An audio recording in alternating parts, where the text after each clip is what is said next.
नमस्कार, मी पंजाब डक हवामान अभ्यासक मुक्काम पोस्ट गुगळी धामणगाव तालुका सेलू जिल्हा परभणी।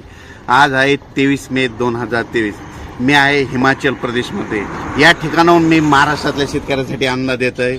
महाराष्ट्रातल्या सर्व शेतकऱ्याला प्रथम आनंदाची बातमी देतो की काल 22 मेला मान्सूननं अंदमान बेटावर दस्तक दिले आणि असा खूप सक्रिय झाला, त्याच्यामुळे महाराष्ट्रासाठी खूप आनंदाची बातमी आहे। म्हणजे यावर्षी लवकर पाऊस येण्यासाठी पोषक वातावरण तयार झालंय, म्हणून हा अंदाज लक्षात घ्यायचा। आज आहे 23 मे 24 आणि 25 दरम्यान महाराष्ट्रामध्ये म्हणजे सातारा, सांगली म्हणजे पश्चिम महाराष्ट्रात कोकणपट्टी भागामध्ये या 3 दिवसामध्ये पाऊस पडणार आहे, म्हणून हा अंदाज लक्षात घ्यायचा। उर्वरित राज्यात मात्र तुरळक ठिकाणी पाऊस पडणार आहे, मान्सून पूर्व पाऊस पडणार आहे, म्हणून हा अंदाज लक्षात घ्या।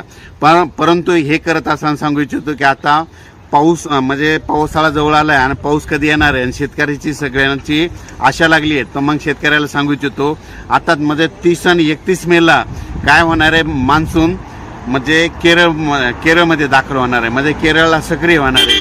पण 30-31 मेला सक्रिय झाल्याच्या नंतर म्हणजे 1, 2, 3 जूनला केरळमध्ये 1 तारखेला येणार आहे आणि त्याच दिवशी मात्र महाराष्ट्रामध्ये 1, 2, 3 दरम्यान चांगला पाऊस पडणार आहे। म्हणून ही खास करून महाराष्ट्रातल्या शेतकऱ्यांनी 1, 2, 3 जूनचा अंदाज लक्षात घ्यावा, कारण की 1, 2, 3 जूनला महाराष्ट्रामध्ये बऱ्याच ठिकाणी पावसाला सुरुवात होणार आहे।